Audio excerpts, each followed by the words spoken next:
말씀 보겠습니다. 새벽에 하나님 우리에게 주시는 말씀은 잠언 14장 4절의 말씀입니다. 소가 없으면 구유는 깨끗하려니와 소의 힘으로 얻는 것이 많으니라. 아멘. 이는 살아계신 우리 하나님의 말씀입니다. 이 시간 깨끗한 외양간보다 열매 맺는 삶이라는 제목으로 말씀 전하겠습니다. 가끔 대청소를 하거나 새로 이사한 집에 깔끔하고 정리된 상태를 보면은 마음이 편안해집니다. 시간이 지나고 다시금 일상생활을 보내다 보면은 먼지가 쌓이고 물건이 어지럽혀지고 때로는 위치가 바뀌기도 하고 또 여기저기 무언가가 널려 있기도 하죠. 저도 뭔가 정리된 상태를 좋아는 하는데 아직 아이들이 어려서 옷이나 장난감, 먹은 흔적 이런 것들이 여기저기에 질비하죠. 깨끗한 상태를 유지하려면, 처음에 깔끔했던 상태를 유지하려면 사실 아무것도 하지 않아야 합니다. 건들지 않거나 아니면 정확하게 가져온 물건을 제자리에다 놔야 되겠죠. 그러나 청소한 후에 아무것도 하지 않으면 어질러펴지지는 않지만 물건들이 여기저기에 돌아다니지는 않지만 그래도 가만히 두면 아무리 깨끗한 상태라 할지라도 먼지는 쌓이게 되어 있습니다. 생선이나 삼겹살을 먹고 나면 여기저기 기름이 튄 것도 있지만 온 집안에 그 냄새가 나게 되죠. 설거지가 하기 싫으면 밥을 먹을 수가 없습니다. 배달 음식을 시켜 먹으면 설거지는 안 해도 되겠지만 어쨌든 잘 먹고 나면 먹은 것들을 정리해야 돼요. 아무것도 건들지 않으면 깨끗할 수는 있겠지만 사실 그거는 살아가는 공간이 아닙니다. 마찬가지로 깨끗함이 꼭 의미 있는 것은 아니에요. 때로는 어지럽혀지고 시끄럽고 쿵쾅거리기도 하고 그것이 살아있고 우리들이 성장하고 무언가를 하고 있다라는 가치가 있는 더 소중한 삶입니다. 아기들이 먹을 때 입에 들어가는 것도 흘리고 또 뭐 떠주면은 한 숟갈에 반도 안 먹고 다 이렇게 뱉어내고 흘려내죠. 깨끗하게 먹을 수 없습니다. 아이들이 뛰어놀아야 하는데 옷이 더러워진다고 움직이지 말라고, 돌아다니지 말라고, 눕지 말라고, 나가지 말라고 가만히 앉아 있으라고 하면은 아이답게 성장할 수가 없죠. 솔로몬 시대 농경 문화 속에서 소는 매우 중요한 존재였습니다. 우리 농경 사회도 그랬죠. 땅을 갈고 수확하고 운반하고 농사의 핵심이 되는 동물입니다. 그래서 재산으로 여겨지기도 했습니다. 때로는 소를 팔아다가 자녀의 등록금을 또 서울에 가서 산다고 집을 구하는데 사용되기도 했죠. 하지만 그 소가 있는 외양간은 깨끗할 수가 없었습니다. 냄새가 나고 더럽고 일이 끝나고 나면 자고 나면 또 손이 많이 가죠. 저도 어릴 때 시골에서 송아지 한 마리 들어갈 수 있는 작은 외양간을 본 적이 있습니다. 그때는 초가집이라 집 안에 모든 것들이 있는 게 아니라 방 따로 있고 거실 따로 있고 또 밖에 나와서 신발 신고 걸어가야 거름방에 가고 작은 방에 가고 사랑방 가고 그랬죠. 부엌에도 가고 화장실은 아예 대문 밖에 나가야 있었습니다. 그런데 외양간의 소는 재산과도 같아서 대문 열고 나가기 전 그 안쪽에 볏짚 있는 쌓아두는 곳 옆에 있었어요. 방에서 나오고 나면은 그 집 안에 뜰 안에 소똥 냄새가 납니다. 소는 또 크기도 커서 무서워요. 강아지를 보고 고양이들을 보다가 소를 보면 굉장히 무섭습니다. 그러나 그 소를 통해서 얻어지는 수확과 열매는 외양간의 더러움을 충분히 감수하고 관리할 만한 이유가 되는 것이죠. 이 비유는 우리 삶에도 그대로 적용됩니다. 수고로움과 번거로움 속에서 그 애씀 속에서 열매가 나오지 않습니까? 아무것도 수고하지 않는 것은 땀도 없고 편안할지는 모르겠지만 열매가 없습니다. 보람이 없어요. 성취가 없습니다. 쌓아지는 것이 없어요. 운동선수가 땀을 흘리지 않고 경기에 임할 수 없습니다.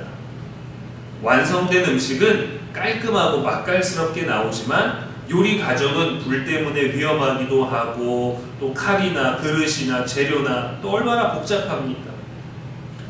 우리 신앙도 그러합니다. 고난과 슬픔과 좌절과 더러운 죄를 경험하지 않고는 은혜와 사랑을, 십자가의 그 의미를 알 수가 없어요. 편안하기만 하고 고생하지도 않고 그저 하나님의 복만 받고 옳은 길만 걸어가고 아무 아픔도 아무 상처도 아무 실망도 없는 인생은 그 어떤 성장도 그 어떤 감사도 또 자비도 느끼지 못합니다. 아픈 고난이 있어야 진리를 알 수 있고 또 아픈 경험이 있어야 하나님의 돌보심과 은혜도 알 수 있는 것이죠. 편안함과 깔끔함만을 추구하면 사실 아무것도 얻을 수 없습니다. 그 아픔과 상처와 힘듦과 수고들을 통해서 우리는 관계를 더 지혜롭고 더 성숙하게 대할 수 있고 내 삶을 돌아보며 남의 삶도 헤아릴 수 있는 여유를 발견할 수 있는 거예요. 열매 있는 삶은 수고와 번거로움, 때로는 우리의 삶에 있는 손이 더럽게 되고 고단하게 되는 것들을 늘 수반합니다. 신앙도 사역도 가정도 일터도 진짜 열매를 위해서는 더 나은 것들을 위해서는 소와 같은 수고가 있어야만 돼요. 사람과의 관계가 불편해졌는데 아무 노력도 아무 고민도 아무 기도도 아무 애씀도 없이 그냥 저절로 나아지지 않습니다. 무언가를 무너뜨렸는데 다시 쌓는 수고와 시간과 에너지를 소모해야 돼요. 가만히 있는다고 손에 흙을 묻히지 않고 돌을 쌓을 수는 없는 것이죠. 무거운 멍에를 매야만 밭을 갈 수 있습니다. 땀 흘리는 수고가 있어야만 합니다. 하루를 잘 살기 위해서 새벽에 은혜를 누리려면 새벽에 잠을 깨고 일어나고 추위를 또 비를 눈을 뚫고 와야 되는 수고가 있는 거예요. 가만히 나는 하나님 편안하게 은혜를 누리고 싶습니다 하고 잠만 자면요 우리가 그 기도의 열매를 가질 수가 없습니다. 차라리 안 하면 아무것도 하지 않으면 마음 상할 일도 없고 갈등도 없어서 편안할 것 같지만 아무것도 하지 않는 것은 그 어떤 성장과 보람조차 느낄 수가 없어요. 아이러니하게도 의미 있는 일일수록 힘이 듭니다. 자녀를 키우고 부모를 섬기고 사람과 함께하는 모든 일에도 힘겨움과 수고가 따릅니다. 그래서 하나님은 그 노동의 가치를 인간들에게 알게 하셨고 그거를 통해서 성취와 보람과 또 먹을 것들을 누릴 수 있게 하셨어요. 노아는 방주를 짓는데 100년 넘는 수고와 조롱과 무시가 있었지만 그 고생 끝에 그의 가족만이 구원을 경험했습니다. 그가 방주 짓는 게 말도 안 된다, 비용이 너무 많이 든다, 뭐 이렇게 몇 년 동안을 수고했는데도 뭐 일어나는 일이 없느냐. 그래서 그 수고를 포기하고 편안하고 안정된 즐거운 삶을 살려고 했다면 시집가고 장가가고 따르고 마시고 즐겁게 자신의 삶을 살았다가 그냥 멸망하는 것과 다를 것이 없어요. 갈라디아서 6장 9절에 선을 행하되 낙심하지 말지니 때가 이르면 거두리라 했습니다.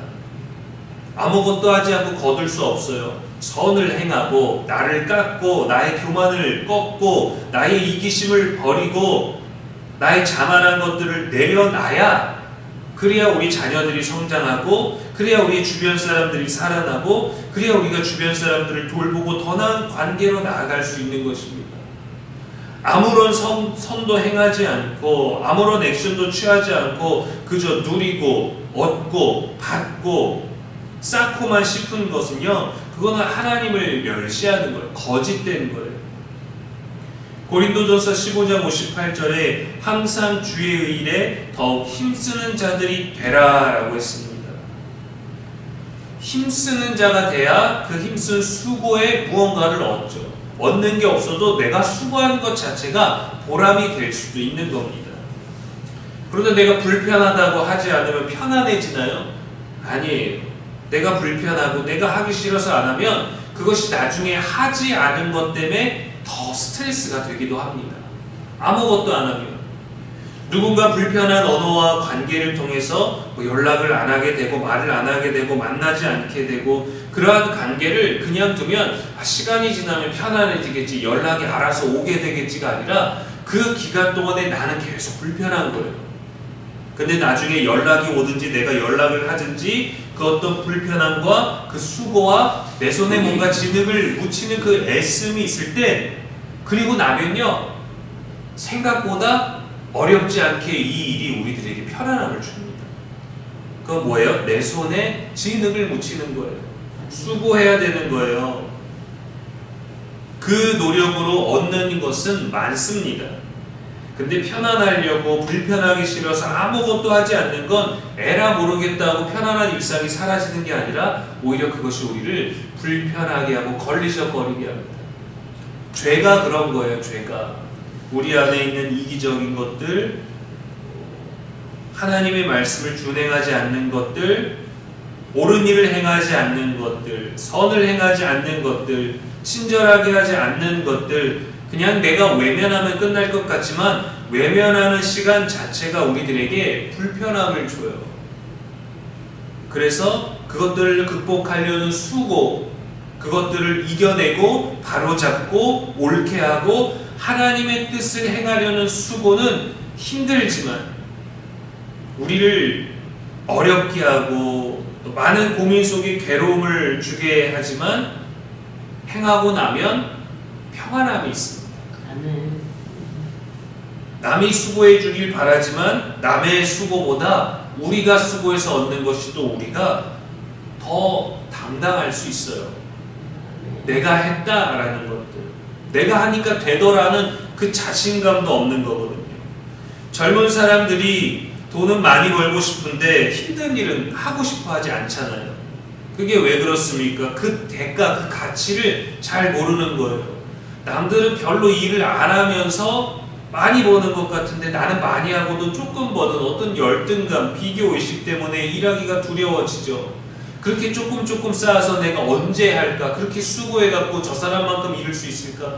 그 사람은 그저 가만히 아무것도 안 하니까 많은 돈을 우리보다 버는 것이 아닙니다. 그런 단계, 그런 일에 이르기까지 그는 얼마나 많이 수고했겠어요. 스펙을 쌓고 많은 이력을 갖추기까지 아무것도 하지 않고 어떻게 우리가 이력을 써놓을 수 있겠어요? 그걸 준비하는 과정, 그 이력 하나가 쌓이기까지 얼마나 많은 수고가 있었기 때문에 더 좋은 대우를 받고 더 좋은 취직을 하게 되고 더 좋은 기회를 만들겠습니까? 가만히 있어도 기회가 오는 사람들이 있죠.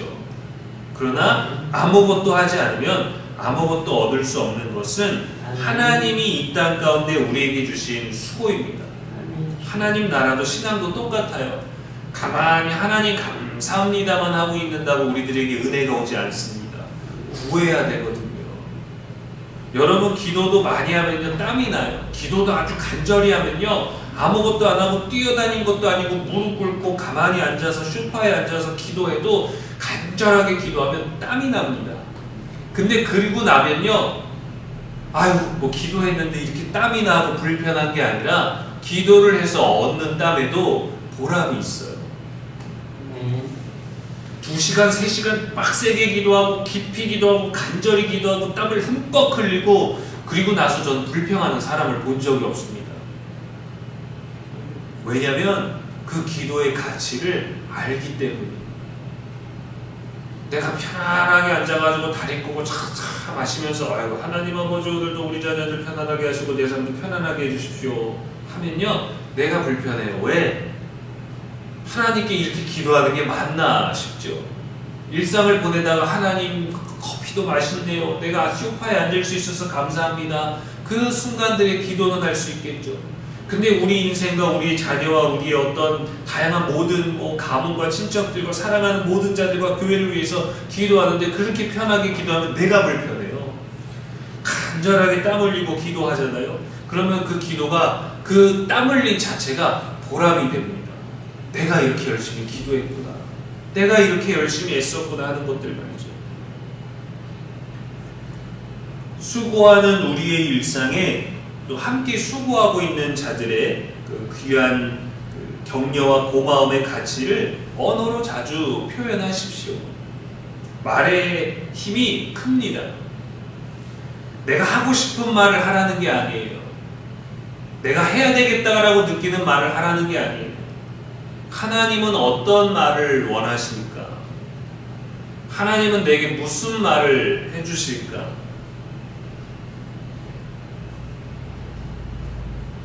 편안한 길은 복된 길이 아닙니다. 하나님은 우리에게 깨끗한 외양간보다 열매 맺는 삶을 원하십니다. 그 의로운 동방의 욥이 왜 그렇게 많은 수십 장의 고난의 시간을 보내고 딱 한 장, 두 장에 이르러서 하나님을 만나게 되는 경험을 했겠어요? 하나님을 만나는 것도 그냥 되지 않아요. 편안한 삶을 사는 사람에게 다가가시지 않습니다. 고난 중에 부르짖는 자들, 힘든 인생에 살고 있는 자들, 그들이 정말 괴롭고 고통스러울 때 그들을 참으로 평안하게 하고 구원하실 분이 하나님이시다 하고 그렇게 만나주시지, 아무 문제 없고 아무 간절함도 없고 아무 고통도 없는 그냥 편안한 삶에 갑자기 팍 오셔서 성령 충만하게 하지 않으셔요. 피곤하고 분주하고 수고하고 애쓰고 간절한 우리들의 삶에 응답하시는 거예요. 너는 내게 부르짖으라 했어요. 내가 내게 응답하리라 하셨습니다. 너는 가만히 있어서 내가 하나님됨을 볼지어다. 그 믿음의 집중도 노력이 필요한 거예요. 가만히 보고 있는 것도 땀 흘리고 긴장감이 있는 거예요. 우리들에게 주어진 삶, 주어진 하루의 삶을 충성되고 수고하며 또 그렇게 열매 맺는 삶을 살아갈 수 있는 저와 여러분의 오늘 또 12월 될 수 있기를 주님의 이름으로 축원합니다. 아멘. 기도하겠습니다. 하나님 아버지, 우리가 편안함만을 추구하며 불편함이 없는 것을 원하며 그렇게 해주시기를 바라며 열매 없는 삶을 살지 않게 하시고, 비록 외양간으로 더럽고 냄새나고 고단할지라도 그 수고로 얻는, 그 고통으로 얻는, 그 땀으로 얻는 그 깊은 고민과 괴로움으로 얻는 풍성한 은혜와 열매를 소망하게 하옵소서. 우리 수고 위에 주의 손이 함께 하시고 눈물로 씨를 뿌리고 기쁨으로 열매 맺는 우리가 되게 하여 주옵소서. 외면하고 피하고 아무것도 하지 않는 순간들이 잠시 우리들에게 안정을 주는 것 같고 편안함을 주는 것 같지만, 그것이 하나님의 뜻이 아니라면 빨리 행하게 하여 주옵소서. 선을 행하게 하시고 선을 행하여도 선으로 돌아오지 않을지라도 낙심하지 아니하게 하시고, 때가 되면 거두게 하실 하나님의 섭리를 바라보며 우리들에게 주신 삶을 주님 뜻대로 행하며 나아가게 하여 주옵소서. 작은 일에도 주의 일에 힘쓰는 자들이 되게 하여 주시옵시고, 작은 수고와 또 우리의 수고로 말미암아 사랑하는 이들이 아름다운 열매를 함께 거두게 되고 누리고 먹고 마시게 될 것을 꿈꾸며 주의 나라를, 주의 꿈을 꿈꾸게 하여 주옵소서. 오늘도 주어진 하루 또 쌀쌀한 날씨가 예정되어 있사오니 우리 건강을 돌보시고 따뜻한 말로 서로를 돌볼 수 있는 마음의 평안함과 여유도 누리게 하여 주실 것을 믿사옵고, 오늘도 우리의 영원한 소망이 되시는 예수님의 이름으로 기도합니다. 아멘.